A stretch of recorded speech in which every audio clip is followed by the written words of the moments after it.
Film Mughal आज़म की heroine Anarkali को दीवार में चुनवाने से पहले जब बादशाह अकबर उसकी आखिरी ख्वाहिश पूछता है तो वो कहती है कि कनीज एक दिन के लिए हिंदुस्तान की मलिका बनना चाहती है।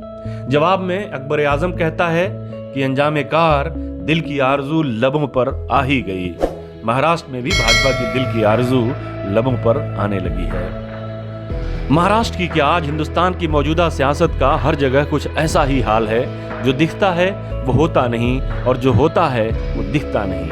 अभी एकनाथ शिंदे की बगावत और उनके मुख्यमंत्री बनने का हादसा, जी हाँ, उद्धव ठाकरे के लिए ये हादसा ही था। यह हादसा अभी जहनों से मिटा भी नहीं था कि उन्हें हटाकर देवेंद्र फडणवीस को मुख्यमंत्री की कुर्सी पर बिठाने की चर्चा शुरू हो गई है।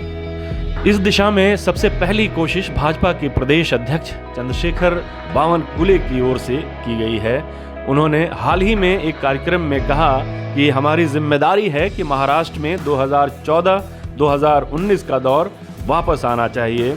देवेंद्र जी को राज्य के सबसे ऊंचे पद पर विराजमान होना चाहिए। मेरी पार्टी अध्यक्ष रहते उन्हें मुख्यमंत्री बन जाना चाहिए।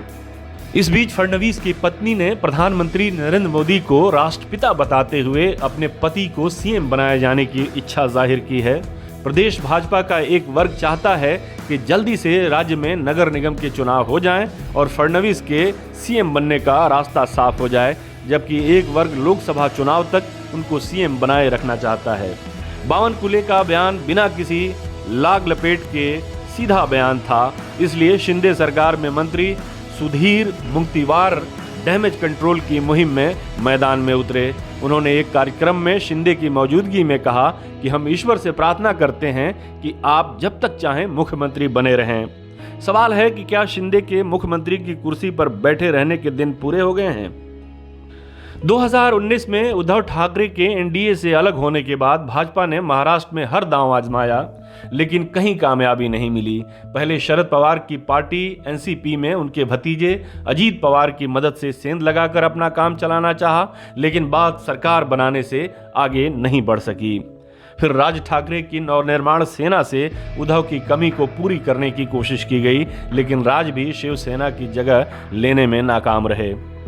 लिहाजा महाराष्ट्र में एक साथी की बेसब्री से तलाश कर रही भाजपा को वही करना पड़ा जो पिछले 6-7 सालों से कई एक राज्यों में कर चुकी है, सत्ताधारी पार्टी में बगावत और अपनी सरकार का गठन। महाराष्ट्र में भी ऐसा तख्ता पलट हुआ कि मुख्यमंत्री उद्धव ठाकरे की राजनीति दांव पर लग गई। एकनाथ शिंदे ने शिवसेना की लगभग पूरे विधायक दल को ही उड़ा लिया।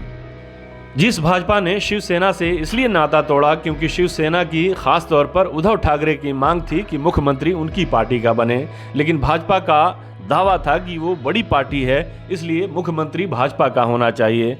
भाजपा से जब बात नहीं बनी तो उद्धव ने कांग्रेस और एनसीपी के साथ मिलकर सरकार बना ली और खुद मुख्यमंत्री बन गए। उद्धव का ये सवाल जायज़ था कि जब शिवसेना तोड़कर शिवसेना का मुख्यमंत्री बनाया जा सकता है तो उस समय उनकी मांग क्यों ठुकरा दी गई? इस सवाल का जवाब शायद अब मिल रहा है। दरअसल महाराष्ट्र भाजपा के लिए बहुत ही महत्वपूर्ण राज्य है। शिवसेना से अलग होने के बाद पार्टी ने कई दांव आजमाए, लेकिन कहीं से उसे कामयाबी मिलती दिखाई नहीं दी। शिवसेना के भाजपा से अलग होने से पहले मोदी सरकार की नीतियों की खुलकर आलोचना करने वाले राज ठाकरे ने अब हार्डकोर हिंदुत्व की छवि बनाने की कोशिश की, लेकिन उन्हें शिवसेना के आधार को हिलाने में कामयाबी नहीं मिली। अंत में मजबूरन शिवसेना को ही उद्धव ठाकरे के नाक के नीचे से उड़ा लिया गया। शिंदे मुख्यमंत्री बन गए क्योंकि भाजपा के पास कोई दूसरा विकल्प नहीं था। भाजपा के पास एक विकल्प ये भी हो सकता था कि शिंदे गुट का भाजपा में विलय कर लिया जाए और शिवसेना तोड़ने के इनाम के तौर पर शिंदे को केंद्र में मंत्री बना दिया जाए, जैसे ज्योतिरादित्य सिंधिया के साथ किया गया था। लेकिन भाजपा ने ऐसा इसलिए नहीं किया क्योंकि उसे उद्धव ठाकरे को अप्रासंगिक बनाना है। शिंदे की असल परीक्षा आगामी स्थानीय निकायों के चुनाव में होगी। यदि वो इस परीक्षा में कामयाब होते हैं तब तो आइंदा लोकसभा चुनाव तक उनकी कुर्सी कायम रहेगी, लेकिन यदि वो राज ठाकरे की तरफ फेल हो जाते हैं तो उनकी मुख्यमंत्री की कुर्सी खतरे में पड़ जाएगी। इसी असफलता और सफलता की बुनियाद पर उनकी पार्टी का अस्तित्व भी टिका रहेगा। वैसे भी विपक्ष उन पर भ्रष्टाचार के आरोप लगा रहा है। उनकी कुर्सी हिलाने के लिए यही काफ़ी है।